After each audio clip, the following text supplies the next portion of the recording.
Vanfi Vintners is actually my family business. It was started over 100 years ago by my grandfather. The inspiration for the company was my aunt Teodolinda Bonfi, and she was an amazing figure in the Italian history. She was actually head of the household staff for Pope Pius XI, and she was the first woman who was not a nun to be honored to live within the Vatican City. She raised my grandfather when he was a whole little boy for his entire life. And he came back to America and started a wine importing house, and he named it Bonfi after the woman he loved like a mother. But now it's almost 100 years later. We're still importers of wine in the United States with a beautiful portfolio of wines from all over the world. But our pride and joy is the winery which my father built in the 1970s in Tuscany called Castello Vanfi. So our Castello Vanfi property in Montalcino, Tuscany, it's in southern Tuscany. It's magnificent. It has a 12th century castle that crowns the property, and it's really like storybook.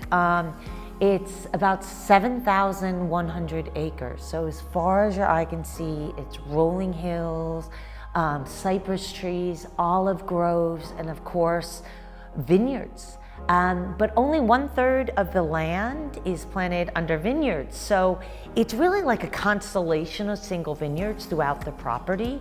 And it's very experimental, and we've worked with a lot of grape varieties there in Tuscany that aren't typical to the region. So we have a Sangiovese, for example, that goes into our Brunello. But we also plant Pinot Grigio for our San Angelo Pinot Grigio. We plant Cabernet, Merlot, Syrah, all these grape varieties that were really unknown to Tuscany, and today we see have a natural home. So it's really this wonderful, sustainable agricultural center in the heart of Tuscany. I was mentioning about our San Angelo Pinot Grigio. I love this wine because it's the only 100% Tuscan Pinot Grigio here in the United States. So because a lot of Pinot Grigios come from northern Italy where it's much cooler climate, ours is coming from central Italy. So it's that warm Tuscan sun that gives this like tropical fruit and fullness and body to a Pinot Grigio that's really unlike a lot of other Pinot Grigios out there. So that's our San Angelo. Our Rosa Regale from Bonfi is one of the most unique wines, and I love this wine because sparkling wines are really in favor right now. And this is an Italian Piedmontese sparkling sweeter red. Rosa Regale, it's made from the Brachetto grape, but it tastes almost like strawberries, raspberries, and why it's really sweet when you first sip it. At the end, it has this vibrant acidity.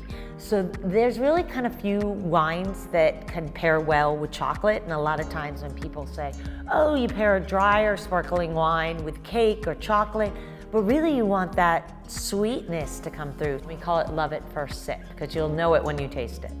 The beauty of New Hampshire is a few things. One, it's the people. I mean, number one, the nicest, most engaging people who just want to learn.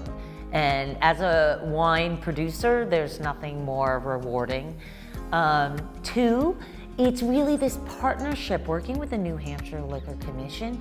It's year after year of building this rapport and building brands that you get out in front, you get to educate the consumers, you get to educate the staff in the stores. And you do this all with wonderful programming, participation in events, but also just the best pricing. I mean, on top of it, consumers can come here, they learn all about your wines and your stories behind them, but then they go and pick up a bottle at some of the best prices around the world. So it's awesome as a wine producer because you're able to showcase your wines and at the same time, sell a lot of them.